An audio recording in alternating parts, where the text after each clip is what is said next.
he seems to be finding his groove. He's about 3 seconds off the lead as Tony Stewart tries to hold back Kyle Busch.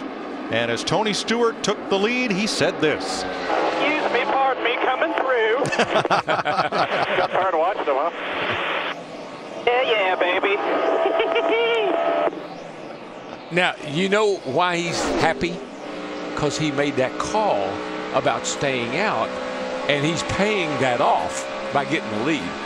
But I truly believe what Tony Stewart needs, he's going to need a caution here to get back on sync with everyone else. I think eventually being 5 to 6 laps shy minimum on fuel, short from the rest of the drivers, might end up biting him.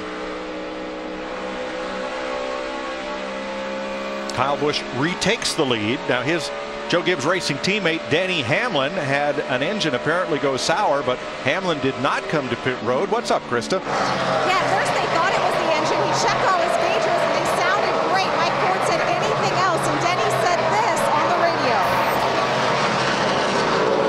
Yeah, it's electrical. I hear it.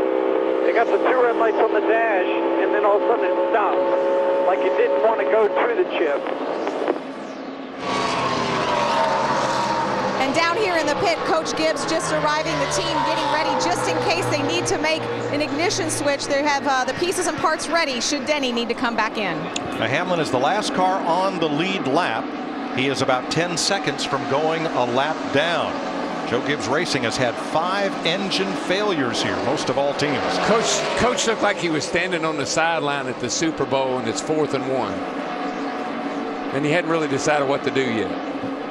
Good battle here from 11th on back. Harvick trying to hold off Kurt Busch and Jeff Gordon and Paul Menard in that bright green car at the bottom.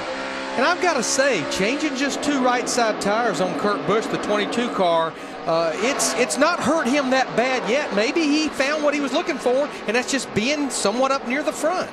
Boy, that would be a miracle, because they have worked themselves to death on that old car all weekend long. They've changed everything in the steering. Right in the midst of that is your Pizza Hut fan favorite today. Jeff Gordon is running 13th. Matt?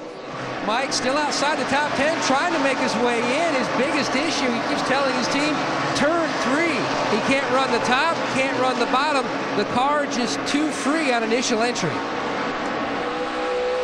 And you're running the speeds that, like Darrell pointed out at the top of the show, even at the end of the backstretch, close to 200 miles an hour, and that thing's wanting to turn right on you. That's not a good feeling, I would say. Think back to what Tony Stewart said, when you're backing off early to get in the corner, somebody's going to go by and suck your decals right off the side of your car. Right. At his present pace, Denny Hamlin will go a lap down to Kyle Busch in about 4 laps from now. The Auto Club 400 on Fox is powered by Coca-Cola. Open a Coke and enjoy the race.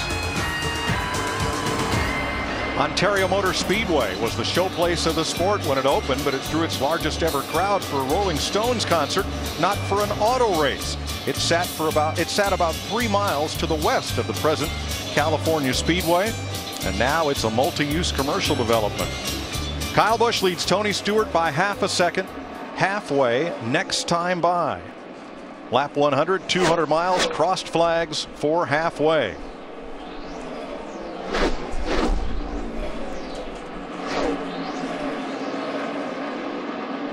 Sprint users have spoken. Let's ride shotgun with Dale Earnhardt Jr. Brought to you by Sprint and HTC Evo 4G. Let me know what you really need now that we're out from traffic. 4 or 5 here. Think about it.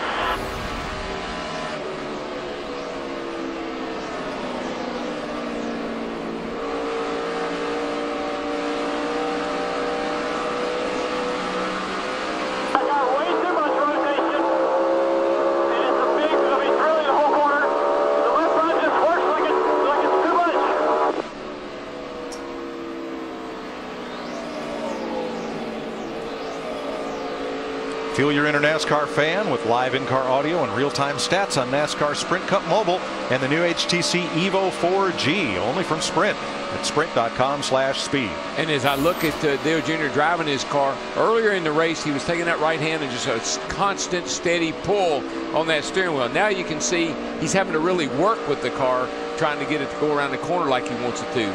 Really wiggling that wheel, trying to get the car to go around the turn.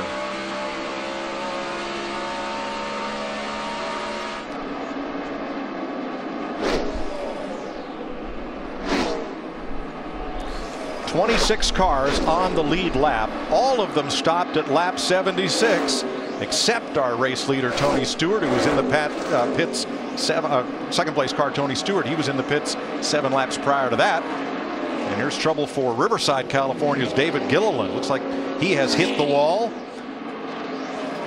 Left front's down. I think he's going to make it to pit road. But back to Tony Stewart, he pitted on lap 69, as you mentioned, and there's the caution, and that is perfect for Tony Stewart because he was within about 4 or 5 laps of having to make that green flag pit stop. This puts all drivers back on equal ground as far as their strategy.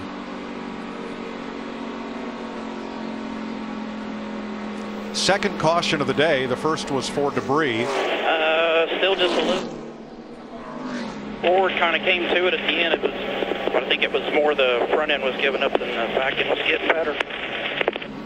Tempo, I'm going to do a little bit of a tweak on your left side pressure there and just let it roll this time. You good with that? Yeah.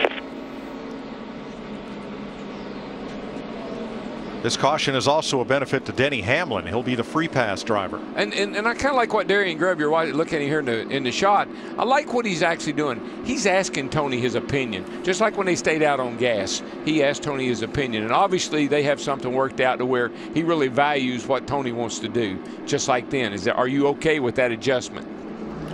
There is the debris on the track from David Gilliland's tire. And the pits will be open now. As we saw, we had a little bit of a dust up at Bristol where Kyle Busch hit the wall and the caution ended up coming out for debris. But NASCAR does not charge a debris caution to any particular driver because often it's too difficult to tell where the debris came from. So in that instance, as this one, the caution is for debris. It's not for David Gilliland. That 48 car is about out of fuel there. He's been right on the apron ever since the caution came out, but he's going to make it to pit road. How about it, Dick? Well, Brian Vickers is going to pit for a very minor adjustment. The pressure will not be on Wes Evans, the gas man, because they're not going to fully have to put all the fuel in that you otherwise would. The run hasn't been long enough. Matt.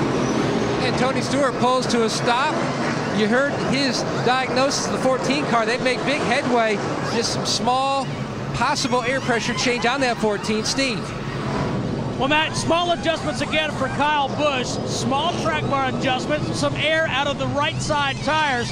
Kyle saying he needs to turn just a little bit better in the center of the corners. 4 tires for the 18. Oh, 3 wide. Here they come off pit road. And Kyle Busch jumps in front of Newman, Stewart, and Vickers to lead them off pit road. If he hadn't jumped in front of him, he'd had to stop. There was no more room there. Let's have another look at this race off pit road at lap 104. That's how close it is.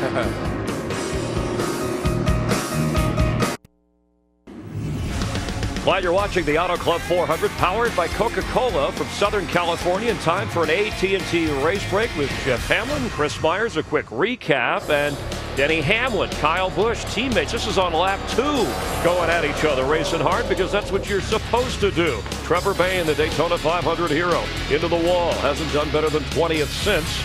Lap 22, here's where Kyle Busch goes ahead of his teammate. Kyle Busch has dominated the first 100 laps of this race. Pit problems costing Carl Edwards, who came in second in points, as he dropped back just a bit. We've had 9 leaders, 14 lead changes, but only a couple so far of caution flags and pit road issues. Pit road issues, but they happened to race off a pit road right here. The 18 car, Kyle Busch, he beats Tony Stewart, his teammate Ryan Newman, as well as Brian Vickers off the pit road. And that right there, a big thumbs up to the crew chief saying, hey, that's the way you do it, guys, right there. And Denny Hamlin complained of problems with his car. Yeah, they thought it was an engine problem, and now they've decided it's an electrical problem. You'll see on top of the roof there on the right-hand side, that is a complete wiring harness they're getting ready to change to try to get that 11 car back out to score some points. Jimmy Johnson has gone 12 races without a victory. 19 is his career high. He's won here 5 times, but the pit stop put him back a few. And you take a look here at our leader, Kyle Busch, his crew with 13.8, Jimmy's crew 15 flat. Driver's pretty equal, but the thing is, look at the total time it cost him off the pit road.